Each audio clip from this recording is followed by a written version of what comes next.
Digital arrest के एक बहुत ही महत्वपूर्ण मामले में हमारी क्राइम ब्रांच और साइबर टीम को एक बड़ी सफलता मिली है। इस मामले के विवेचक धर्मेंद्र शर्मा और इनकी साइबर टीम जो मदद कर रही थी, इन्होंने काफ़ी इंटरेस्टेड ऑपरेशंस किए। ये जनवरी 2025 का मामला है, जिसमें कि बीएसएफ टेकनपुर के एक अधिकारी को एनफोर्समेंट एजेंसीज़ की गिरफ्तारी का डर दिखा के और लंबी अवधि तक उनका प्रताड़ित किया गया, उनको डराया धमकाया गया। इस तरीके से कुल 71 लाख की जो राशि थी उसका अलग अलग अकाउंट में ट्रांसफ़र हुआ था। ये केस बहुत ही सेंसिटिव था, इसमें लगातार टीमें लगाई गई। हमारी क्राइम ब्रांच के एडिशनल एसपी कृष्ण लालचंदानी जी, विवेचक धर्मेंद्र शर्मा और उनकी पूरी टीम, इन्हें लगातार इस केस में 6 जनवरी के बाद से प्रयास किए। कुल 5 आरोपी इसमें अरेस्ट किए गए हैं। ये आरोपी अलग अलग राज्यों के रहने वाले हैं। इसमें झारखंड, बिहार, दिल्ली और कोटा राजस्थान के आरोपी 3 अभी गिरफ्तार हुए हैं। इस पूरे फ्रॉड केस में जो 71 लाख रुपए की राशि ट्रांसफ़र हुई थी, उसमें से एक बड़ी राशि 10 लाख रुपए की राशि वापस पीड़ित को उसके अकाउंट में ट्रांसफ़र करा दी गई है। अभी 3 आरोपी जो गिरफ्तार हुए हैं, ये आरोपी बेसिकली इंजीनियरिंग के छात्र हैं, पढ़े लिखे स्टूडेंट हैं। ग्रेटर नोएडा की एक बहुत ही प्रतिष्ठित यूनिवर्सिटी में अपना स्टडी कर रहे हैं, वहाँ हॉस्टल्स में रहते हैं।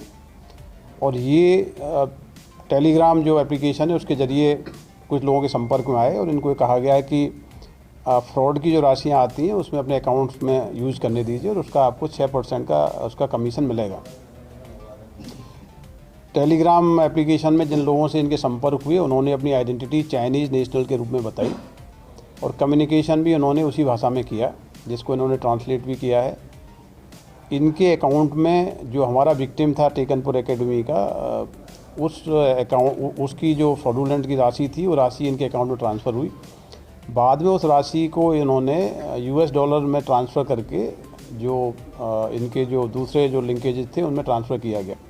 इनके मोबाइल फ़ोन जब्त किए गए हैं। मोबाइल फ़ोन्स में काफ़ी ऐसा डेटा मिला है जिससे पुष्ट होता है कि हमारे विक्टिम का पैसा इनके अकाउंट के माध्यम से ट्रांसफ़र हुआ है। इन्होंने प्रारंभिक पूछताछ में अपने जो लिंकेजेस बताए हैं वो एक चाइनीज़ नेशनल था जिसके संपर्क में ये लोग आए थे, उसके बारे में बताया गया है। लेकिन अभी इसको ऑथेंटिक तरीके से विवेचना की जाएगी कि वो जो व्यक्ति था जिसने अपनी पहचान चाइनीज़ नागरिक के रूप में बताई, वो वास्तव में चाइना का रहने वाला है या फिर यहीं रह के ऑपरेट कर रहा है। तो ये बड़ा ब्रेक थ्रू है इस केस में। जो 5 गिरफ्तारियाँ हुई हैं, इससे काफ़ी हमको लिंकेजेस और कनेक्शंस मिले हैं। किस प्रकार से इस प्रकार के जो फ्रॉड साइबर क्रिमिनल्स हैं, किस प्रकार से ये टेलीग्राम एप्लीकेशन के माध्यम से अनेक ग्रुप संचालित कर रहे हैं और उन ग्रुपों में पढ़े लिखे स्टूडेंट्स को इनवाइट करते हैं कि आप फ्रॉड का पैसा अपने अकाउंट्स में आने दीजिए और कमीशन प्राप्त करिए।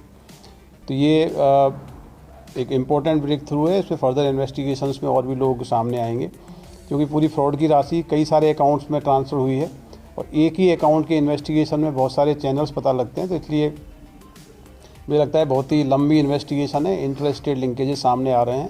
तो पूरी टीम ने बहुत मेहनत करके कई राज्यों में रेड्स किए हैं, टेक्निकल काफ़ी इन्वेस्टिगेशन की है, इसके बाद ये सफलता प्राप्त की है। पूरी टीम को इसमें IG साहब से रिवार्ड कराया जाएगा और आगे भी इस केस में जो हमारे आरोपी बच गए हैं या जो कनेक्शन है उस पर इन्वेस्टिगेशन की जाएगी। अभी देखिए, इनसे कई सारे बैंक अकाउंट्स मिले हैं, कई सारे मोबाइल फ़ोन्स मिले हैं। इनके बैंक अकाउंट्स में जो पैसा इन्होंने निकाल लिया है उसकी जानकारी ली जाएगी। यदि फ्रॉड के पैसे का इन्होंने कहीं और उपयोग किया है तो उसमें हम इनकी जो भी संपत्ति है उसको कुर्क करने की कार्रवाई भी आगे करेंगे। और सर कितने लोगों को देखिए, अभी जिस अकाउंट्स के बारे में बात कर रहा हूँ, जिस अकाउंट से पैसा रोटेट होकर US डॉलर के माध्यम से चाइनीज़ नागरिक को गया है, उसमें हमारे फ्रॉड का लगभग 29,000 रुपये ट्रांसफ़र हुआ था। लेकिन अकाउंट के डिटेल्स देखने से लगता है कि ये लोग और भी इस प्रकार का ट्रांजेक्शन्स किए जो अलग अलग अपराधों से संबंधित हो सकते हैं।